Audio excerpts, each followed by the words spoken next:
घुग्गुस तालुक्यात अमराही वार्डातील भूस्खलनाच्या धोकादायक घटनेला मंगळवारी दिनांक 26 रोजी 3 वर्षे पूर्ण होत आहेत. 169 कुटुंबियांच्या पुनर्वसनाचा प्रश्न प्रशासनाकडून अजूनही सोडवण्यात आला नाही. दुर्लक्षामुळे हा प्रश्न अद्याप अध्यांतरी असल्याचा आरोप नागरिकांकडून केला जात आहे. नागभीड तालुक्यात शेतावर गेलेले चिंदीमाल येथील एका युवकाचा तलावात बुडून मृत्यू झाला. ही घटना सोमवारी दिनांक 25 रोजी सकाळी 8 वाजेच्या दरम्यान शेतात घडली. ब्रह्मपुरी शहरातील रस्त्यांवर मोकाट फिरणारी जनावरे नागरिकांसाठी मोठी डोकेदुखी ठरत असून या समस्येमुळे वाहतूक कोंडी, अपघात आणि पादचाऱ्यांना होणारा त्रास दिवसेंदिवस वाढत आहे. विशेषतः वृद्ध, महिला आणि शालेय विद्यार्थी या समस्यांनी अधिक त्रस्त आहेत. अशा परिस्थितीत शहर भाजपतर्फे नगर परिषद प्रशासनाला 8 दिवसांचा अल्टिमेटम दिला आहे. राजुरा शहराच्या मध्यवर्ती ठिकाणी असलेल्या नगर परिषद प्रवेशद्वाराजवळील 60 ते 70 वर्षे जुने चिंचवा प्रजातीचे झाड निर्दयीपणे तोडण्यात आले. पोळ्याच्या दिवशी सकाळच्या सुमारास क्रेनच्या सहाय्याने झाड उखडून टाकण्यात आले. त्यावेळी परिसरात ट्रॅफिक जाम झाला होता. या प्रकारामुळे पर्यावरण प्रेमीमध्ये तीव्र नाराजी व्यक्त केली जात आहे.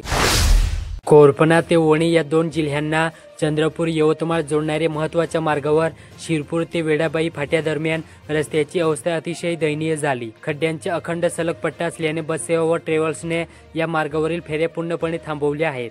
परिणामी प्रवाशांपुढे प्रवासांसाठी केवळ ऑटोचा पर्याय शिल्लक राहिला, पण तोही जीव मुठीत घेऊनच. चंद्रपूर जिल्ह्याच्या अत्यंत दुर्गम व अतिशय मागात जिवती तालुक्यात तालुका निर्मितीच्या 23 वर्षांनंतरही बसस्थानक उपलब्ध नाही. दैनंदिन प्रवास करणारे शेतकरी, महिला, कर्मचारी आणि विद्यार्थ्यांना पावसात खुल्या आकाशाखाली उभे राहून बसची वाट पाहावी लागते.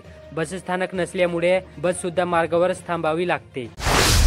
महाराष्ट्र सरकारच्या वतीने पोलीस दलात तब्बल 15,631 पोलीस शिपायांसाठी भरती प्रक्रिया राबवली जाणार. याबाबतच्या शासनाने अध्यादेश जारी केला. सन 2022 आणि 2023 मध्ये विहित कमाल वय मर्यादा ओलांडलेल्या उमेदवारांना विशेष बाब म्हणून संधी दिली जाणार. त्यामुळे पोलीस बनण्याचे स्वप्न पाहणाऱ्या तरुणांना चांगली संधी निर्माण झाली. कोठारी येथे वर्धा नदीला पूर आल्यामुळे कोठारी परिसरातील बहुतांश शेती पाण्याखाली गेली होती. पूर ओसरला असला तरी शेतीचे मोठे नुकसान झाले. पुराच्या संकटातून बळीराजा अजूनही बाहेर आलेला नसताना शेतीवर नवीन संकट उभे आहे. शेती पिकांमध्ये वन्यजीवांच्या हैदोसात वाढ झाली, ज्यामुळे शेती पिकांचे मोठे नुकसान होत आहे. चंद्रपूर महानगरपालिकेतर्फे बल्लारपूर येथे जिल्हास्तरीय कुस्ती स्पर्धेचे आयोजन करण्यात आले होते. या स्पर्धेत जिल्हाभरातील खेळाडू मोठ्या प्रमाणात सहभागी झाले होते. सरस्वती विद्यालय तथा कनिष्ठ महाविद्यालयातील विद्यार्थ्यांनी त्या सर्वांचा पराभव करत यश पटकावले आहे.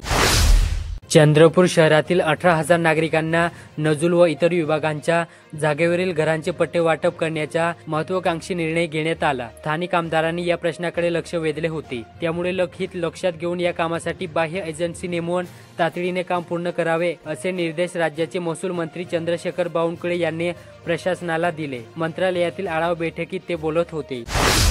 चंद्रपूर जिल्ह्यात यशवंतराव चव्हाण मुक्त वसाहत योजनेअंतर्गत मागील 3 वर्षापासून विमुक्त जाती आणि भटक्या जमाती कुटुंबांना घरे मंजूर करण्यात आली.